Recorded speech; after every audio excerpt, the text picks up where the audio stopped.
Dimulai dari sini, saya merasa bahwa sukses bukan lagi cuma sekedar angan-angan.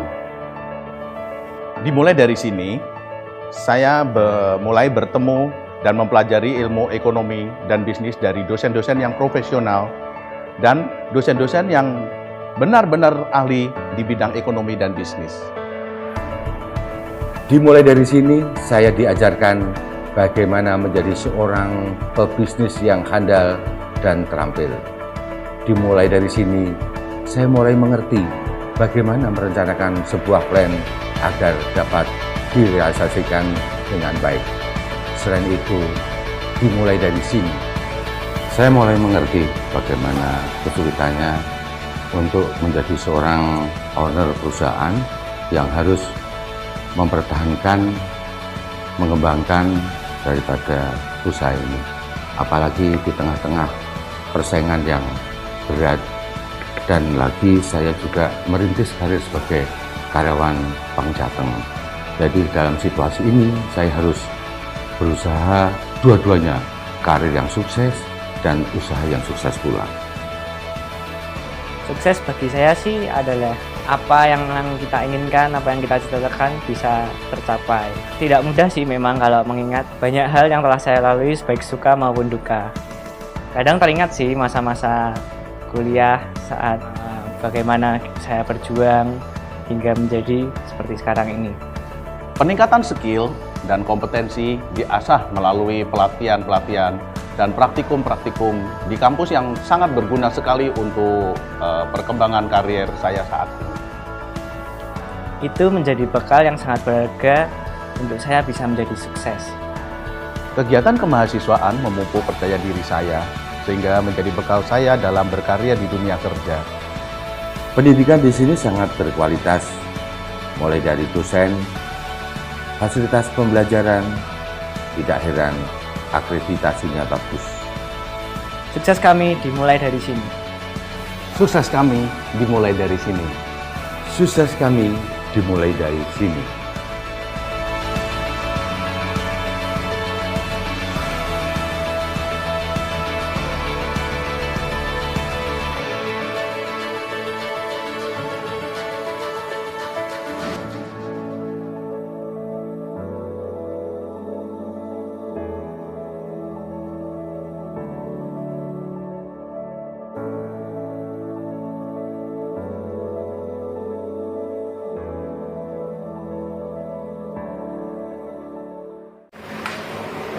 Assalamualaikum warahmatullahi wabarakatuh.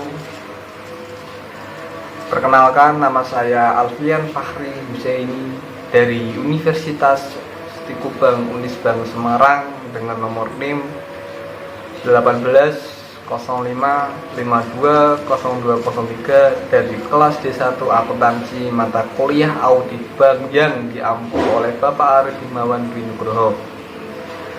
Semoga teman-teman yang menonton video ini dalam keadaan sehat selalu dan tidak kekurangan satu apapun. Pada kesempatan kali ini, saya akan memaparkan materi tentang Satuan Kerja Audit Intern atau SKAI dan manajemen resiko pada bank. Beberapa menit ke depan saya akan membahas beberapa submateri penting, yaitu yang pertama, permasalahan pada bank. Yang kedua, peran dan fungsi SKAI.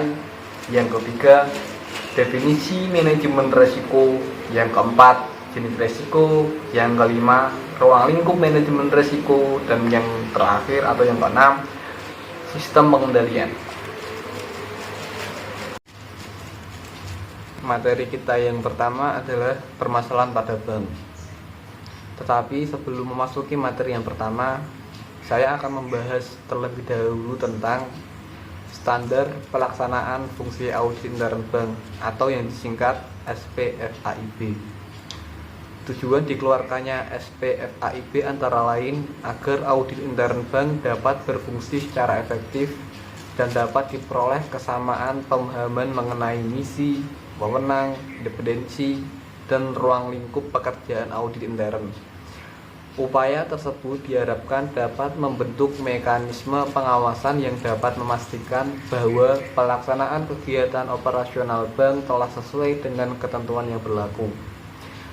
Selanjutnya, ditetapkan pula perlunya Dewan Audit yang diharapkan dapat berfungsi sebagai badan tertinggi di bank yang menjamin bahwa fungsi audit intern telah dilaksanakan dengan benar, objektif, dan independen.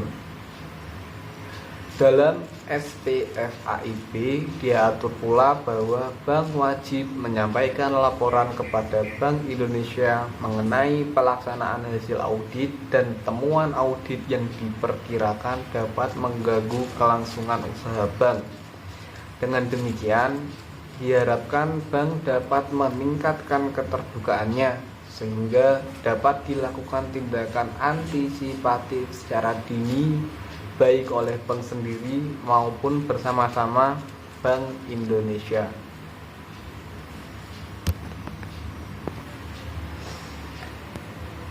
Memasuki materi yang pertama, permasalahan pada perbankan. Industri perbankan Indonesia yang saat ini sedang berkembang pesat menghadapi masalah-masalah intern bank, likuiditas, kelebihan batas kredit macet bermasalah, dan sebagainya, serta masalah eksternal perbankan seperti perubahan peraturan pemerintah, krisis kepercayaan masyarakat, dan globalisasi. Kesemua ini perlu dihadapi dengan strategi yang tepat. Oleh karena itu, diperlukan perangkat pengendali intern yang bertujuan untuk lebih menyehatkan kondisi dunia perbankan nasional. Beberapa masalah yang saat ini masih menjadi persoalan bank-bank di Indonesia adalah seperti yang akan diuraikan di bawah ini. Yang pertama, dunia perbankan merupakan industri yang sangat dinamis. Hal ini tercermin dari pesatnya perkembangan berbagai produk dan jasa bank dalam waktu relatif singkat pelayanan. Selain itu, sifat operasi dunia perbankan adalah global exposure. Sebagai lembaga perantara di bidang jasa keuangan, walaupun bank beroperasi lokal namun mempunyai kaitan transaksi keuangan langsung ke pasar internasional. Sehingga dalam hubungan ini, bank sangat rentan terhadap keadaan ekonomi moneter di dalam dan luar negeri.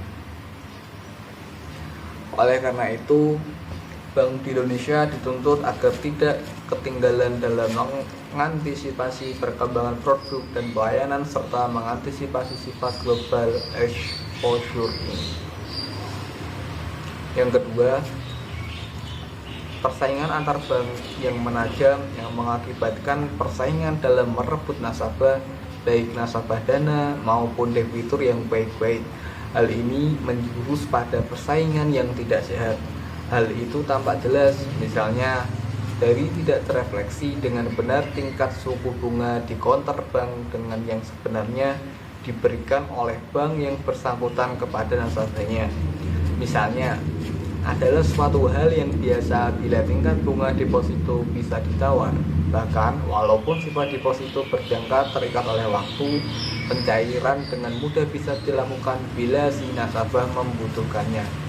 Tindakan yang semata-mata demi persaingan ini pada akhirnya bila ternyata jumlahnya cukup besar akan menyulitkan bank dalam mengatur likuiditasnya. Yang ketiga, di bidang perkreditan, hal paling mencolok adalah proyek-proyek yang baik, potensi dan kredibilitasnya, sehingga tak heran bila bank-bank berlomba-lomba untuk membiayainya. Suatu perusahaan bisa berpindah-pindah bank dalam jangka waktu yang relatif pendek dengan harapan memperoleh kredit yang lebih besar untuk membiayai bisnisnya. Yang keempat, sepanjang proyek atau bisnisnya masih menguntungkan, tentunya hal itu tidak menjadi masalah besar.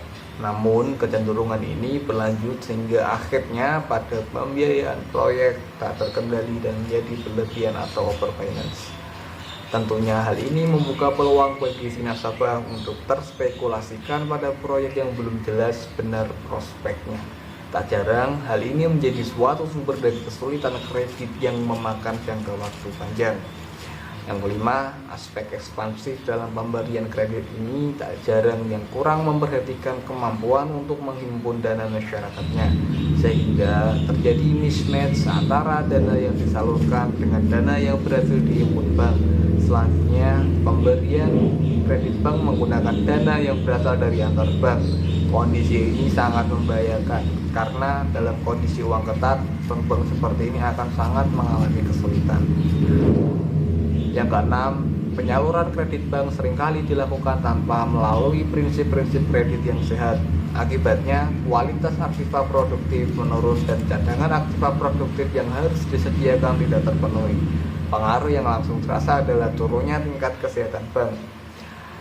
Yang ketujuh, penyaluran kredit pada pemilik atau pemegang saham sehingga melampaui PMBK atau batas maksimum pemberian kredit. Manajemen bank seringkali mengalami kesulitan dalam mengendalikan keinginan dari pihak pemilik bank untuk ikut campur dalam kegiatan bank. Beberapa bank sulit melaksanakan keharusan memenuhi syarat permodalan bank seperti yang ditetapkan Bangsa Indonesia. Padahal ketetapan tingkat pemodalan yang harus dipenuhi oleh bank-bank umum tersebut semata-mata untuk membuat bank mampu bersaing. Perlunya upaya mengefisiensikan operasi perbankan di Indonesia sehingga tercipta bank yang efisien dan mampu melakukan kompetisi secara baik. Bank-bank di Indonesia sebagian besar dari pendapatan utamanya berasal dari pendapatan bunga dari sektor perkreditan. Padahal kredit bersumber pada dana masyarakat yang dihimpun oleh bank. Biaya dana dan risiko kredit yang tinggi mengakibatkan cost of fund, cost of money yang sulit bersaing. Akibat lebih jauh, spread untuk perolehan bank dari pendapatan bunga dan kredit menjadi tipis sekali. Apalagi kalau dikaitkan dengan masih tingginya biaya-biaya overhead bank karena kurang efisiennya pengeluaran bank tersebut. Yang kesembilan, perbankan saat ini tidak mungkin untuk tidak menggunakan teknologi sistem informasi yang mutakhir. Sedangkan perkembangan teknologi, khususnya yang menyentuh dunia perbankan, berkembang sangat cepat.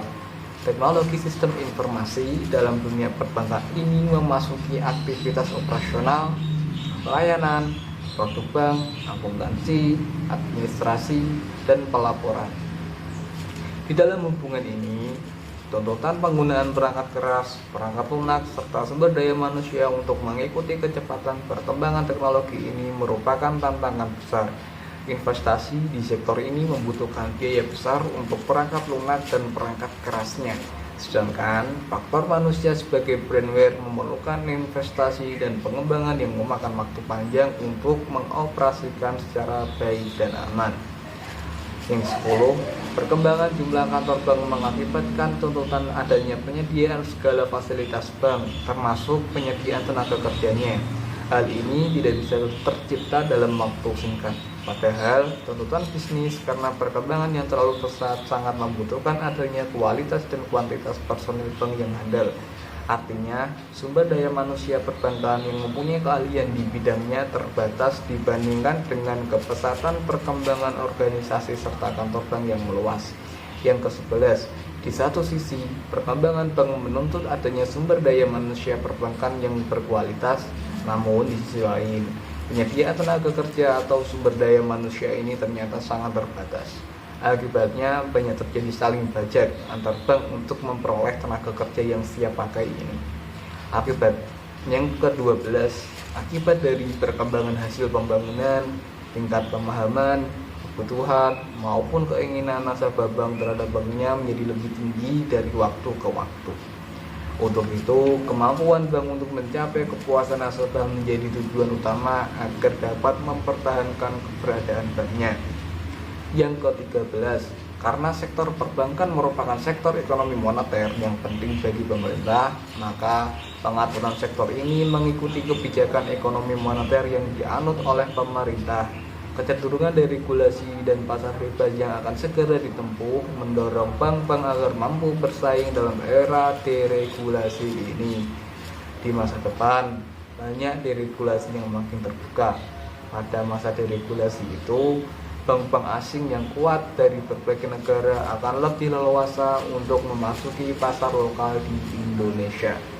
Yang ke-14, Berkembang pesatnya perekonomian nasional dan perekonomian regional seperti ASEAN Timur dan Pasifik yang mendongkrak pertumbuhan ekonomi kawasan ini mendorong bank-bank agar mampu memanfaatkan dan ikut serta dalam pertumbuhannya. Kebutuhan dunia perbankan nasional, kebutuhan untuk mengantisipasi perkembangan ekonomi ini melahirkan peluang dan tantangan bagi dunia perbankan nasional. Upaya untuk mengembangkan outlet, jaringan kantor di dalam atau di luar negeri, serta upaya membuat bank-bank patungan merupakan langkah-langkah yang banyak diambil dengan segala konsekuensinya. Yang ke-15, catatan IMF yang diungkapkan harian Kompas 8 Oktober 1997 antara lain mengungkapkan krisis perbankan dan keuangan ternyata bukan hanya karena manajemen perbankan yang lemah, juga mungkin oleh kebijakan ekonomi yang tidak bijaksana, campur tangan politik, liberalisasi keuangan, dan meningkatnya persaingan. Yang ke-16, kasus Bulgaria menunjukkan bahwa pengalaman minimum pengelola bank yang dipicu izin pendirian bank yang begitu mudah ditambah supervisi bank yang lemah dan ketiadaan standar akuntansi menyebabkan industri perbankan terpuruk. 10 bank Bulgaria sudah bangkrut dan yang lainnya diperkirakan akan menyusul. Pengalaman 20 tahun terakhir menunjukkan bank yang kesulitan likuidasi atau bermasalah diawali dengan guncangan perekonomian makro. Guncangan itu termasuk akibat naiknya harga-harga secara umum atau inflasi dan fluktuasi hebat sebuah kurs. Contoh paling tepat adalah Amerika Latin yang memiliki sejarah perekonomian yang paling sering mengalami goncangan. Kasus serupa juga dialami Meksiko yang dengan tiba-tiba mendevaluasi peso Meksiko. Susahnya di Amerika Latin, krisis ekonomi berlangsung lama hingga menembus lebih dalam ke segenap pelosok kehidupan. Selain itu, tekanan inflasi, produk ekonomi, jumlah kredit dan dana yang masuk ke bank berfluktuasi. Hal itu terjadi karena investor asing yang berperan besar menggiatkan perekonomian negara berkembang berpikir 2 kali sebelum masuk ke Amerika Latin. Pemberian kredit ke kelompok sendiri hingga kepada mereka yang memiliki keterkaitan politik dengan bank juga merugikan perbankan. Praktik seperti ini terjadi mulai di Bangladesh hingga Bolivia.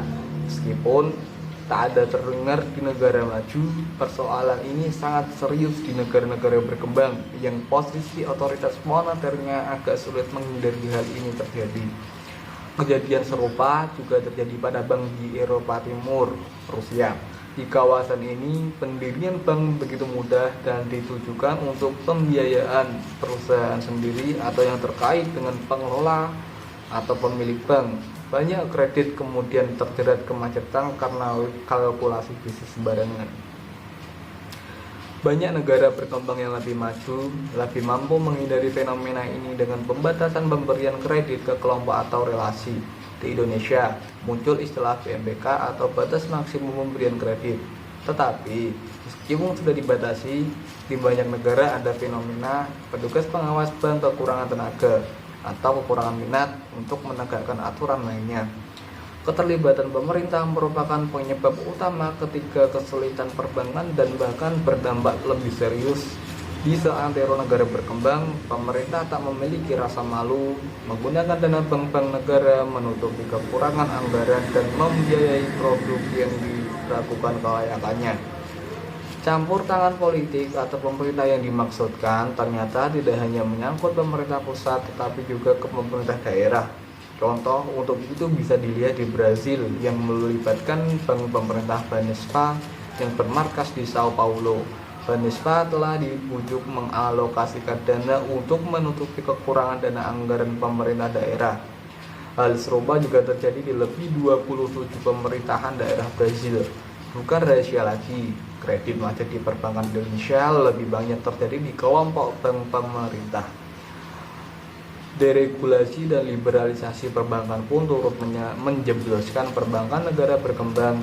Catatan IMF menunjukkan sekitar 18 dari 25 negara yang melakukan liberalisasi perbankan telah mengalami penderitaan atau kesulitan. Hal ini terjadi karena perbankan yang belum siap menghadapi persaingan dipaksa menghadapi situasi yang baru, yaitu menghadapi resiko penyaluran kredit. Pelepasan pengendalian penyaluran kredit misalnya bisa mengakibatkan penyaluran kredit besar-besaran tanpa kendali. Liberalisasi perbankan dengan memasukkan perbankan asing yang lebih profesional juga telah mengakibatkan tekanan pada berkurangnya laba perbankan segera berkembang.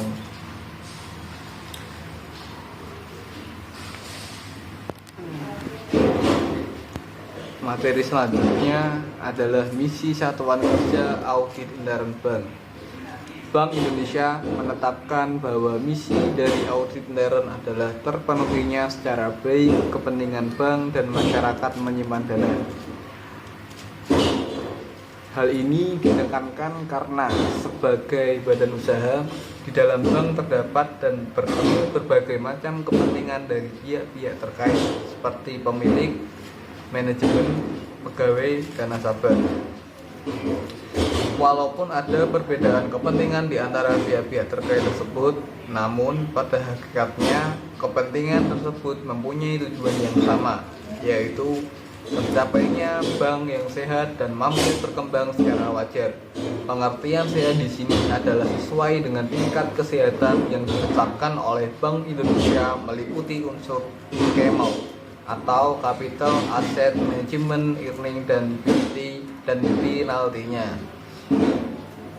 Dalam kaitan ini, auditor intern bank menempatkan fungsinya di atas berbagai kepentingan tersebut untuk memastikan terwujudnya bank yang sehat, berkembang secara wajar, dan dapat menunjang perekonomian nasional. Agar misi tersebut dapat terlaksana dengan baik, diperlukan mekanisme pengendalian umum. Selanjutnya, dilakukan penataan dan penegasan dari peranan Dewan Komisaris dalam hubungannya dengan fungsi audit intern bank. Pada masa sebelum terbitnya SPFAIB ini, Dewan Komisaris Bank terkesan sangat pasif. Padahal tanggung jawab akhir dari pengawasan suatu bank ada di Dewan Komisaris. Kita melihat banyak bank yang mengalami kesulitan. Namun, komisaris bank tidak bisa melakukan tindakan segera mengingat pemantauan terhadap banknya tidak dapat dilakukan secara dini, atau justru komisaris terlalu banyak terlibat dengan kegiatan manajemen bank. Tidak adanya jalinan hubungan antara Satuan Kerja Audit Intern Bank dengan Dewan Komisaris serta direksi bank yang tidak secara terbuka membicarakan masalahnya dengan Dewan Komisaris membuat masalahnya menjadi bertambah ruwet. Selain itu, banyak anggota Dewan Komisaris yang tidak memahami bank, apalagi bank teknis, dengan baik, sehingga kalaupun mereka telah mengetahui adanya persoalan, mereka belum memahami bagaimana mengatasinya. Semua masalah ini bisa berakumulasi lebih lanjut dan akhirnya diajukan ke Bank Indonesia. Jadi, Bank Indonesia menghadapi masalah setelah kondisinya benar-benar sulit. Selanjutnya, mekanisme pengendalian umum. Mekanisme pengendalian umum adalah setiap kebijakan dan kegiatan yang ditentukan oleh manajemen bank di bidang pengawasan dalam rangka memperoleh keyakinan yang memadai bahwa kepentingan bank, masyarakat penyimpan dana, dan perekonomian nasional dapat terpelihara dengan serasi dan dapat dilaksanakan dengan efektif dan efisien. Dalam aplikasinya perlu dibangun suatu sistem pengendalian yang terintegrasi antara satu dengan lainnya dengan satu pemikiran, terutama untuk memotivasi dan memberi semangat kepada segenap personil bank untuk melaksanakan organisasi secara baik dan selanjutnya mencapai tujuan bank. Adapun konsep dasarnya adalah yang pertama, kegiatan pengawasan. Dalam hal ini, pengendalian atau kontrol merupakan suatu bagian yang tak terpisahkan dari kegiatan manajemen secara keseluruhan. Yang kedua, pengawasan terintegrasi dalam sistem dan prosedur setiap kegiatan dan unit kerja, sehingga setiap terjadi penyimpangan dapat dilakukan langkah perbaikan oleh unit kerja yang bersangkutan. Yang ketiga, manajemen memikul tanggung jawab penuh atas pelaksanaannya. Yang keempat, Satuan Kerja Audit Intern atau SKAI bertindak sebagai dinamisator untuk lebih berfungsinya pengawasan pada setiap unit kerja. Dengan demikian, tekanan utama tugas Satuan Kerja Audit Intern atau SKAI adalah melakukan penilaian yang independen atas setiap kegiatan yang bertujuan untuk mendorong dipatuhinya setiap ketentuan yang ditetapkan manajemen, mendinamisir untuk lebih berfungsinya pengawasan dengan memberikan saran-saran konstruktif dan protektif agar sasaran organisasi dapat tercapai dengan ekonomis, efisien, dan efektif. Beberapa aspek yang memerlukan kejelasan dan kesamaan pemahaman agar mekanisme tersebut dapat terwujud diantaranya adalah tanggung jawab dan wewenang pengawasan dari Dewan Komisaris dan Direksi, ruang lingkup pengendalian intern, dan pekerjaan audit intern dalam hubungannya dengan struktur pengendalian intern bank. Selanjutnya, tanggung jawab dan wewenang pengawasan Dewan Komisaris dan Direksi Bank. Pada masa sebelum SPFAIB diberlakukan, kejelasan wewenang pengawasan antara Dewan Komisaris, Direksi, dan Satuan Kerja Audit Intern masih berbeda pandangan satu bank dengan bank lainnya. Namun, dengan terbitnya SPFAIB, hal ini diatur secara jelas dalam kerangka pengendalian umum, pembagian tanggung jawab, dan wewenang pengawasan antara Dewan Komisaris dan Direksi Bank dinyatakan dalam anggaran dasar bank atau keputusan rapat umum pemegang saham. Pembagian tersebut diatur sebagai berikut. Yang pertama, tanggung jawab akhir pengawasan dilakukan oleh Dewan Komisaris melalui Dewan Audit untuk mengevaluasi hasil temuan audit atau pemeriksaan oleh Satuan Kerja Audit Intern atau SKAI. Dalam kaitan ini, Dewan Komisaris berwenang untuk meminta direksi menindaklanjuti hasil temuan pemeriksaan atau audit Satuan Kerja Audit Intern. Di dalam Undang-Undang Nomor 1 Tahun 1995 tentang Perseroan Terbatas, pasal 97 disebutkan bahwa komisaris bertugas mengawasi direksi dalam menjalankan perseroan serta memberikan nasihat kepada direksi. Yang kedua, tanggung jawab direksi adalah menciptakan struktur pengendalian intern, menjamin terselenggaranya fungsi audit intern bank dalam setiap tingkatan manajemen, dan menindaklanjuti temuan audit intern bank sesuai dengan kebijakan ataupun pengarahan yang diberikan oleh Dewan Komisaris. Dalam hal ini, direksi berkewajiban pula melaporkan kegiatan tersebut di atas kepada rapat umum tahunan pemegang saham. Dari pembagian tanggung jawab dan wewenang tersebut, jelaslah bahwa dengan adanya SPFAIB ini ada porsi bagi masing-masing institusi dari para pihak-pihak terkait untuk melakukan kegiatannya di bidang pengawasan audit dan pengendalian. Selanjutnya, ruang lingkup pengendalian intern bank. Struktur pengendalian intern meliputi kebijakan, organisasi prosedur, metode, dan ketentuan yang terkoordinasi yang dianut dalam satuan kerja. Struktur pengendalian intern bertujuan untuk yang pertama, mengamankan harta kekayaan. Yang kedua, meyakini akurasi dan kehandalan data akuntansi.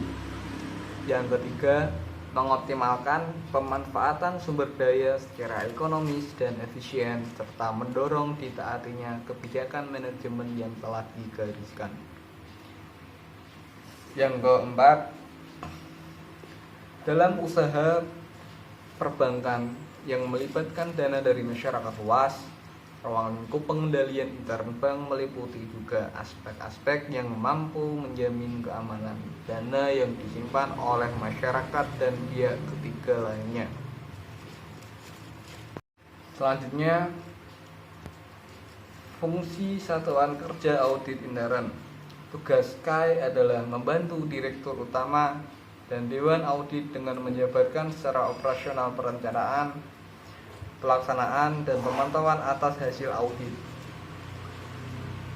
Dalam melaksanakan hal ini, audit intern mewakili pandangan dan kepentingan profesinya dengan membuat analisis dan penilaian di bidang keuangan, akuntansi, operasional, dan kegiatan lainnya melalui pemeriksaan secara dan pemantauan secara serta memberikan saran perbaikan dan informasi yang objektif tentang kegiatan yang direview kepada semua tingkatan manajemen. Di samping itu, SKAI harus mampu mengidentifikasi segala kemungkinan untuk memperbaiki dan meningkatkan efisiensi penggunaan sumber daya dan dana serta meningkatkan kegiatan yang ada di bank tersebut.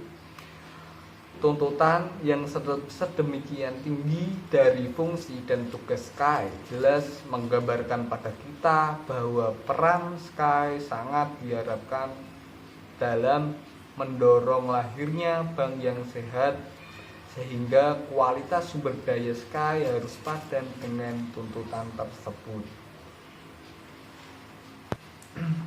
Manajemen resiko. Definisi dari manajemen resiko. Bank adalah bank umum sebagaimana dimaksud dalam Undang-Undang Nomor 7 Tahun 1992 tentang perbankan, sebagaimana telah diubah dengan Undang-Undang Nomor 10 Tahun 1998, termasuk kantor cabang dari bank yang berkedudukan di luar negeri yang melaksanakan kegiatan usaha secara konvensional. Risiko adalah potensi kerugian akibat terjadinya suatu peristiwa tertentu. Sedangkan manajemen risiko adalah serangkaian metodologi dan prosedur yang digunakan untuk mengidentifikasi, mengukur, memantau, dan mengendalikan risiko yang timbul dari seluruh kegiatan usaha bank.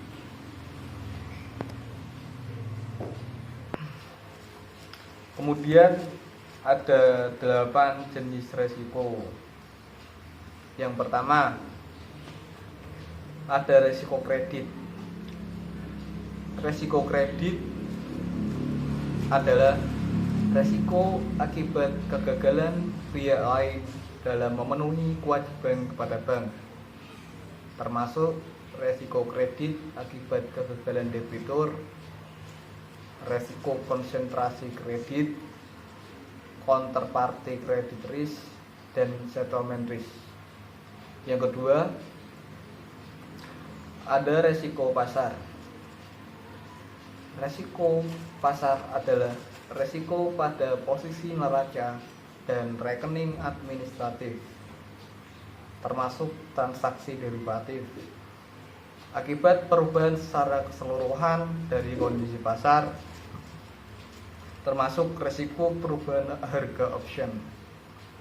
Yang ketiga, ada risiko likuiditas.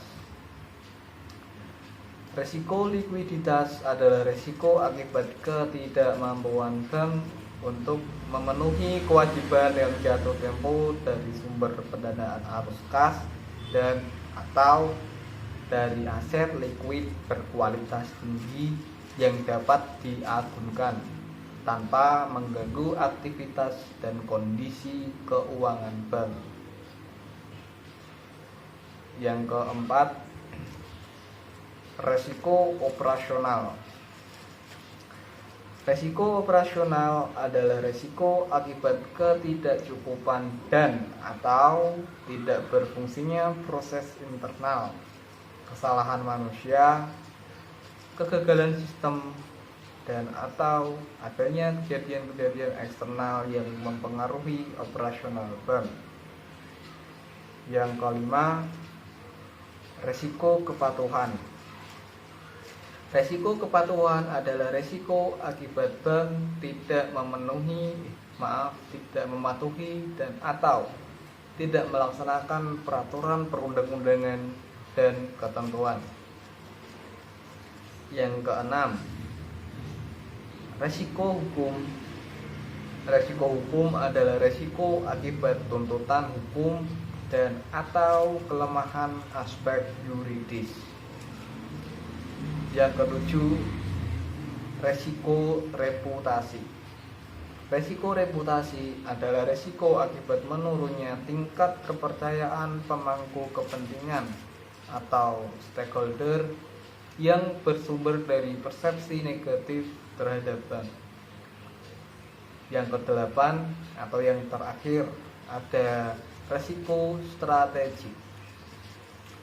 Resiko strategik adalah resiko akibat ketidaktepatan dalam pengambilan dan atau pelaksanaan suatu keputusan strategik serta kegagalan dalam mengantisipasi perubahan lingkungan bisnis. Selanjutnya ada ruang lingkup manajemen risiko. Yang pertama, bank wajib menerapkan manajemen risiko secara efektif, baik untuk bank secara individu maupun untuk bank secara konsolidasi dengan perusahaan anak. Yang kedua, penerapan manajemen risiko sebagaimana dimaksud pada bank paling sedikit mencakup: yang pertama, pengawasan aktif direksi dan dewan komisaris. Yang kedua, kecukupan kebijakan dan prosedur manajemen risiko serta penetapan limit risiko. Yang ketiga, kecukupan proses identifikasi, pengukuran, pemantauan, dan pengendalian risiko serta sistem informasi manajemen risiko. Dan yang keempat atau yang terakhir, sistem pengendalian intern yang menyeluruh. Penerapan manajemen risiko sebagaimana dimaksud dalam pasal 2 wajib disesuaikan dengan tujuan, kebijakan usaha, ukuran dan kompleksitas usaha serta kemampuan bank.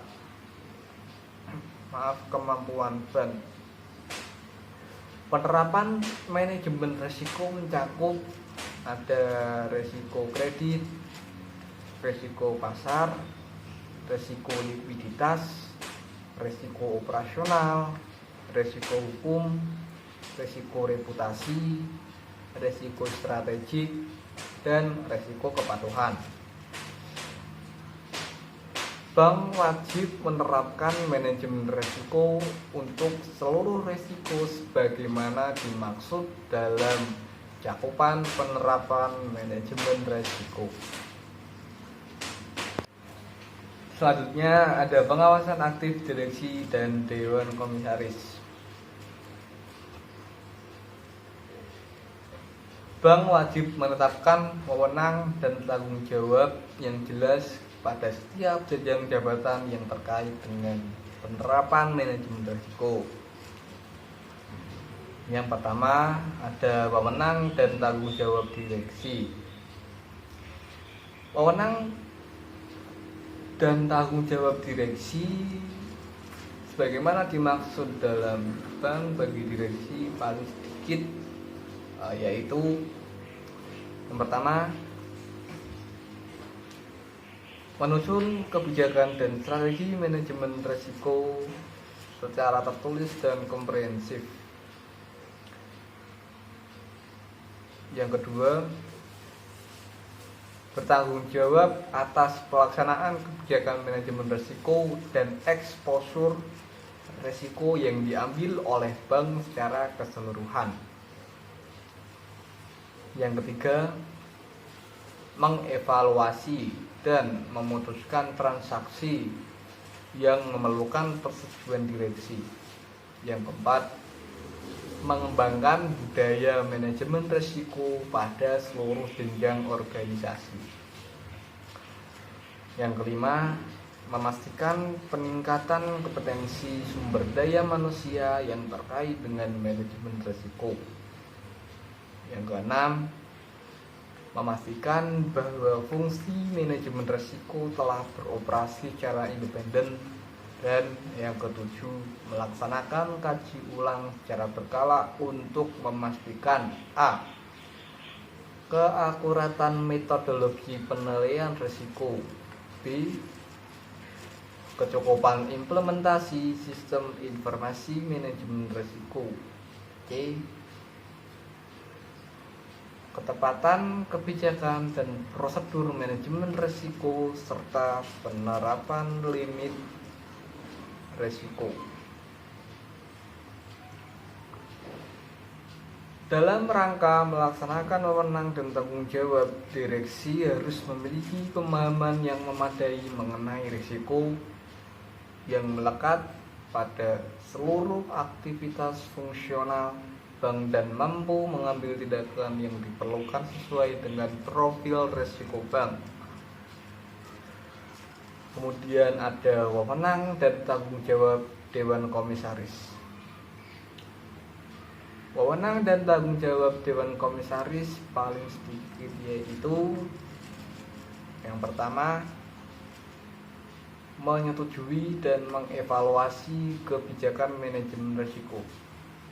Yang kedua, mengevaluasi pertanggungjawaban direksi atas pelaksanaan kebijakan manajemen risiko. Yang ketiga, mengevaluasi dan memutuskan permohonan direksi yang berkaitan dengan transaksi yang memerlukan persetujuan Dewan Komisaris. Selanjutnya ada sistem pengendalian intern. Bank wajib melaksanakan sistem pengendalian intern secara efektif terhadap pelaksanaan kegiatan usaha dan operasional pada seluruh jenjang organisasi bank.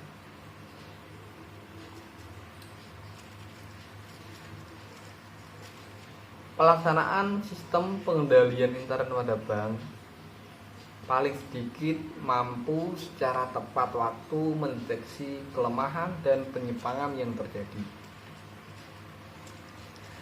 Sistem pengendalian intern wajib memastikan a. kepatuhan terhadap peraturan dan perundang-undangan serta kebijakan atau ketentuan intern bank. Yang b. tersedianya informasi keuangan dan manajemen yang lengkap, akurat, tepat guna, dan tepat waktu. Yang C. efektivitas dan efisiensi dalam kegiatan operasional. Dan yang D. efektivitas budaya risiko atau risk culture pada organisasi bank secara menyeluruh.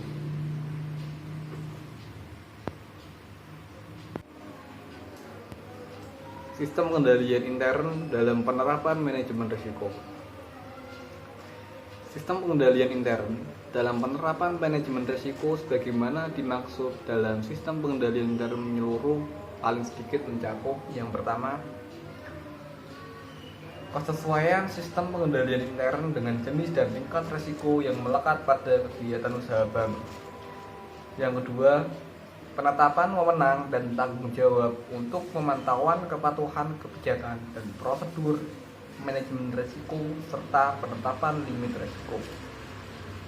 Yang ketiga, penetapan jalur pelaporan dan pemisahan fungsi yang jelas dari satuan kerja operasional kepada satuan kerja yang melaksanakan fungsi pengendalian. Yang keempat, struktur organisasi yang menggambarkan secara jelas kegiatan usaha bank. Yang kelima, pelaporan keuangan dan kegiatan operasional yang akurat dan tepat waktu. Yang keenam, kecukupan prosedur untuk memastikan kepatuhan bank terhadap ketentuan dan perundang-undangan. Yang ketujuh, kaji ulang yang efektif, independen, dan objektif terhadap prosedur penilaian kegiatan operasional bank. Yang kedelapan, pengujian dan kaji ulang yang memadai terhadap sistem informasi manajemen risiko. Yang kesembilan, dokumentasi secara lengkap dan memadai terhadap prosedur operasional, cakupan, dan temuan audit serta tanggapan pengurus bank berdasarkan hasil audit. Dan yang terakhir, verifikasi dan kaji ulang serta secara berkala dan berkesinambungan terhadap penanganan kelemahan bank yang bersifat material dan tindakan pengurus bank untuk memperbaiki penyimpangan yang terjadi. Penilaian terhadap sistem pengendalian intern dalam penerapan manajemen risiko wajib dilakukan oleh Satuan Kerja Audit Intern atau SKAI. Sekian video presentasi dari saya. Jika ada salah kata ataupun kekurangan dalam penyampaian materi saya, mohon maaf. Tetap like, subscribe, dan share video-video dari saya agar tidak ketinggalan video-video selanjutnya. Terima kasih. Wassalamualaikum warahmatullahi wabarakatuh.